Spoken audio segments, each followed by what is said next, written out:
shout out to Vibrant Venus, who said, my heart broke out when I saw their tweet today. I'm genuinely disappointed because people were already bad-mouthing the game over how the characters looked. I think Life by You had the chance to further evolve if more people grown to like it. She said it's interesting how a few simmers with larger followings appear to be poking fun at the situation, almost like they were secretly hoping the game would fail. Mind you, you guys were the same people nitpicking and saying all these weird, ignorant shit about the game, knowing it's in early development, only to now have these crocodile tears when you find out that the Life by You team lost their jobs. Like, there's so many fake ass people in this community, bro. Like, to me, that's just so disingenuous. Like, let's be real. Like, were you really rooting for the game? Back then it was whatever, but now you guys give a fuck because they lost their jobs. I don't know, that shit doesn't sit right with me. Like, it kind of makes me sick to my stomach to see people switch up, you know, even with the content creators. I find it so hilarious that these are the same guys who were basically nitpicking and talking shit. Oh, why is she clipping through the bed? What's wrong with this animation? Why does she look like that? Oh my god. And nobody really had concerns for the Life by You team and the fact that they're gonna lose their jobs. And like, oh well, like The Sims doesn't have competition anymore. Like, it's like, bro, it goes beyond that. What is up, guys? This is your boy Superior Simmer. Today I have more information regarding Life by You. If you guys like news, updates, and discussions, please hit the sub button. And if you enjoyed this video, please hit the like button. I also do have an affiliate link with Instagame to bring you guys cheaper Sims packs. If you guys click the link in the description and type in Sims, you'll see a bunch of deals for The Sims 3. Without further ado, let's get into the content. Okay, so there's been some new developments with the cancellation of Life by You. One of the developers that were working on the game actually went and made a post on LinkedIn. Now it says, today I'm devastated to announce that for the second time in 2 years, my game has been canceled and I've been laid off. And this time it was a real shit show. First and foremost, nothing expressed here represents the sentiments of Paradox Interactive or Paradox Tectonic. These are my thoughts and my thoughts alone. I've known for some time now we might be getting shut down. We were actively working on a hyper moddable life sim called Life by You, an indie answer to the aging IP that is The Sims, but instead focus on heavily on UGC. And as far as it goes, we were doing extremely well. I cannot share specific numbers, but I can say that we had an internal metric we were aiming for that and had been approved, and that was exceeded by that number by a significant portion. Then 2 weeks before launch, we were told we wouldn't be launching, and just now we've lost all our jobs. God damn it, bro. This is a shit that I was afraid of in the last video that I made talking about the cancellation.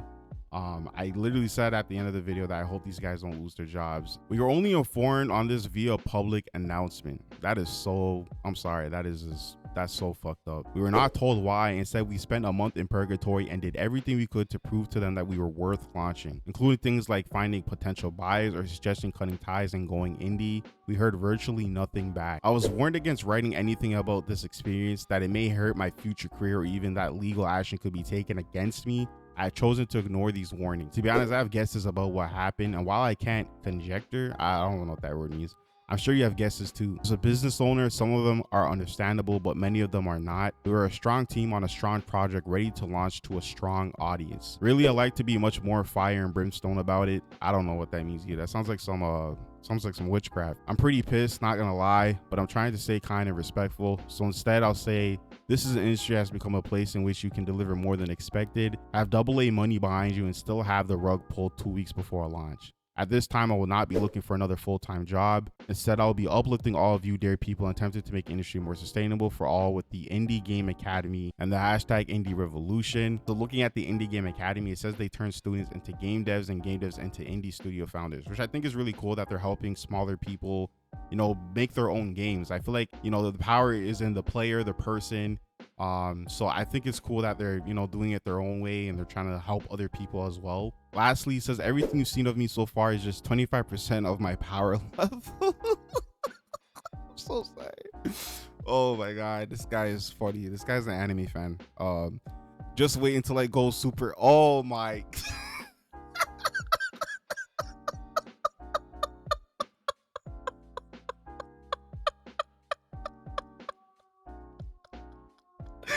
Yo, bro. I'm so sorry. I'm sorry.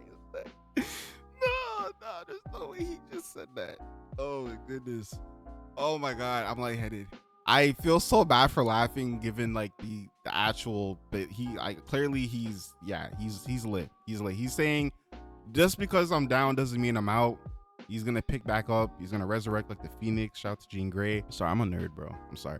and he's gonna bounce back, bro. He's not letting this, he's not folding. That said, I may be open to a part-time or advertising work for the right project. Hit me up. Support your fellows, be kind to each other. See you in the revolution. Lit. I think one thing we can take away from this is the fact that he's not letting this affect him. He's still going to move forward and keep going like Eren Yeager. He's going to keep moving forward. He's not letting anything stop him. And I really like the fact that to prevent this from happening again to other potential game developers, he's like trying to help them, the Game Academy. So I think that's really cool. And, you know, more love to this guy. It will be really interesting to see if the other developers on the Life by You team speak out in the near future. I don't assume they will, just because of what he said earlier about how he was strongly advised not to speak, but he clearly wanted to say his truth. And I think that's a really powerful thing. And I feel like a lot more people should do that. Like, yes, it's sad that we lost Life by You. It was obviously a passion project to these guys. And from what I read here, they're obviously meeting their goals. They said they were meeting their metrics. They said that the progression was going extremely well. They were on the right track to get this game out in early access eventually. Now, if I'm not mistaken, I'm assuming he meant at the time they were supposed to give us early access. I guess that's when they pulled the plug. So I guess we were supposed to get early access, and then they said, hey, like, no, like, we're done, like, put this on the shelf.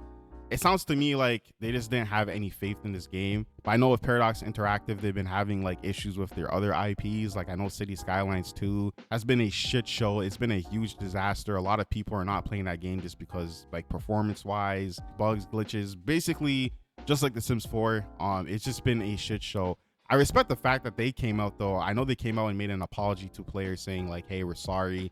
So I guess when it came to Life by You, I guess like the shareholders or whatever, again, I'm not really too knowledgeable about this stuff, looked at the game and said, you know what, we're just gonna pull the plug on this because we don't have faith that this game is going to make us money in the long run. And the fact that you had people like Rod Humble, who at one point was in the Sims franchise, he had the Krabby Patty formula in his pocket. And if anything, I felt like this game had bigger potential to be a competitor to The Sims. Like, yes, Inzoi is cool and all, but I think it was just kind of more, what's the word? Like, I guess a relief knowing that someone with background in Sims was working on a game to be a competitor. So it sucks, bro. Like, it sucks this game no longer exists. And I would have loved for them to release like a build of the game so players can kind of experience like what could have been. I think that would be really cool, but I mean, it's fine. Like, it's not a big deal anymore. But again, I think the biggest takeaway from this is the fact that these people lost their jobs over a passion project. If you guys have made it to the end of this video, I appreciate you. Thank you so much for watching. This has been your boy CPU Simmer. Stay cool, stay awesome, stay simming, and have a good day.